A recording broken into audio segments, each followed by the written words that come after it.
Want to know who we are? Let's start here. We do this, that, and we make all of these. We're here to connect and power just about everything around you. We help you save energy. We're not trying to save the world, but we are making the most of our energy and resources and making access to energy and digital basic human rights. Life is on.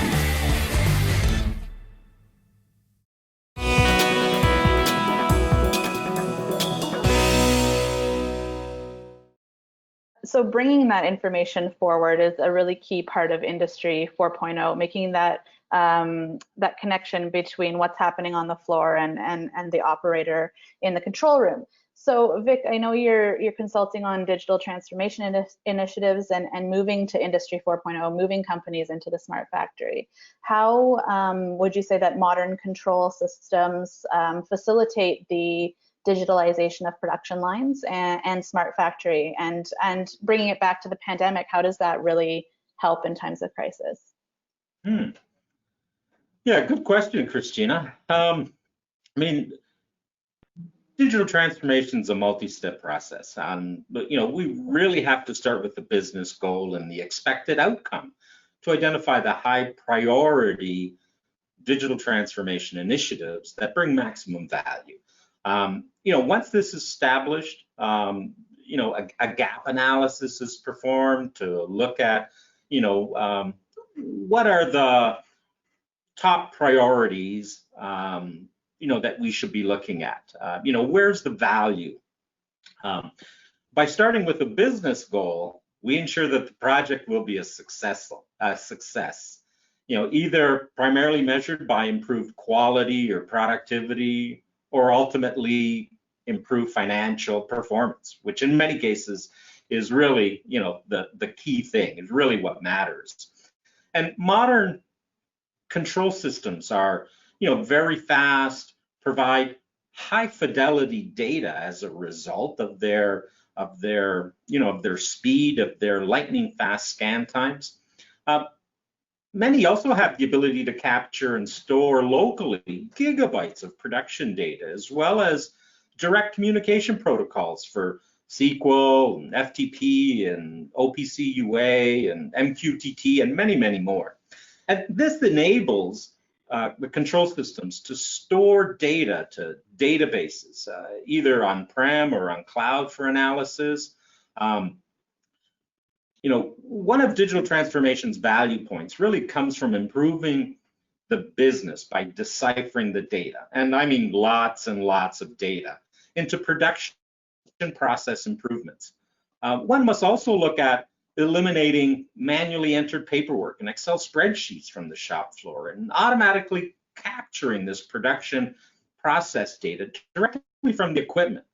And modern industrial control systems, of course, enable this data extraction with their high number of equipment connections, connections to IIoT devices, cobots, autonomous mobile robots, etc.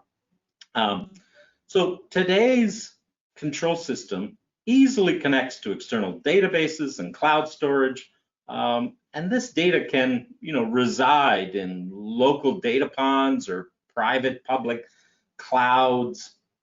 And it's this data that really brings tremendous value by applying things like digital twins and machine learning or AI algorithms to provide various levels of analytics, from descriptive to prognostic. And this is the smart factory.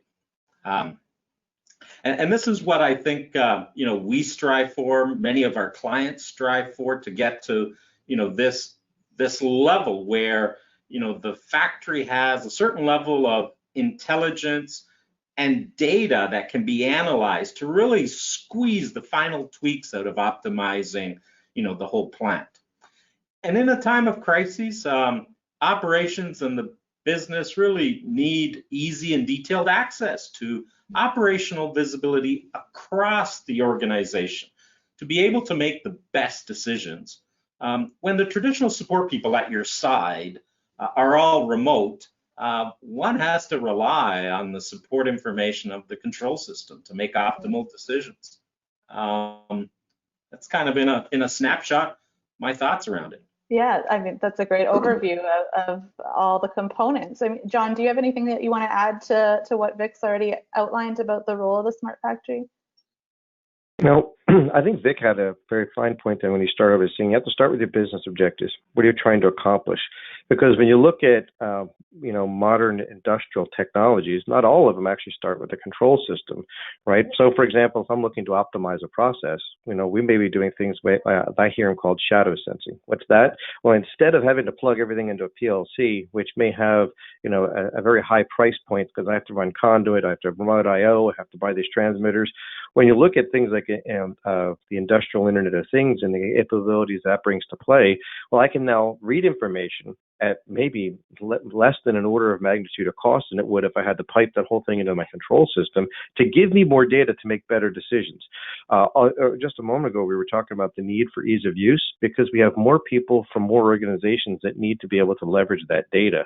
So not every aspect of it is for control. Some aspect may be for optimization. So putting the right tool in the right hands of the right people, sometimes you have to push this data to the cloud, but how many people are willing to connect their PLCs to cloud systems? But that segregation of data and these modern technologies that bring that capability together allow us to solve the problems of today without having to worry about introducing concerns around security. So there's a lot of capabilities that are existing in the marketplace today, where today used to be everything on the production floor focused around connections to those control systems. Now we're seeing a diverse array of systems that are facilitating a diverse set of initiatives across an organization. Thank you for that. Sanjit, how about you? Do you have anything you want to add on to smart factory discussion?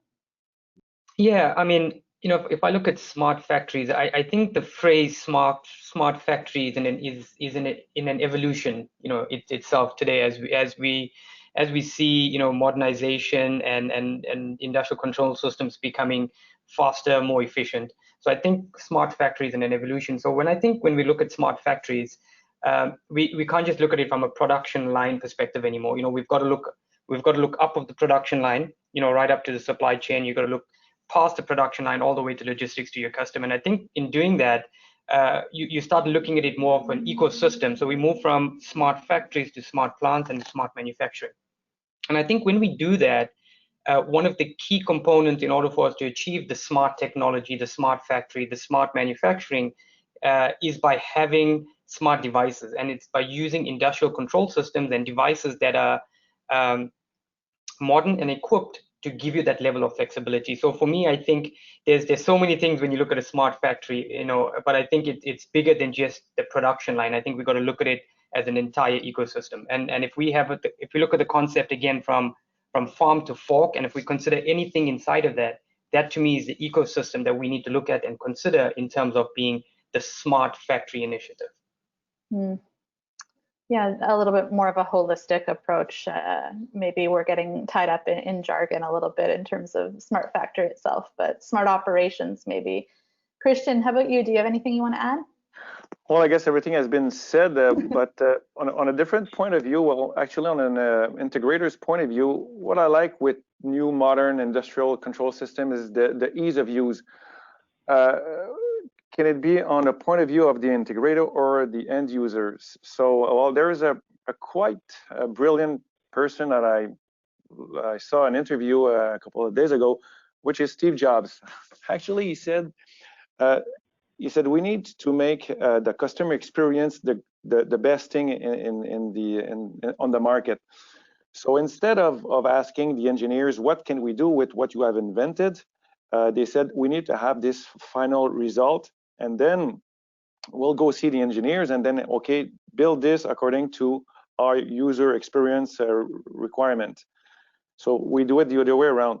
So of course, at the early days of automation, which of course way before me, we were doing what we could. But today with the softwares, with the powerful CPU, the memory, the whole everything we have, we can make some very good user experience in terms of programming from scratch, and also the end user. So I'm sure John and with his team, they do tremendous nice end user experience with their new software. So that's a pretty interesting progression that we saw on the industrial automation side.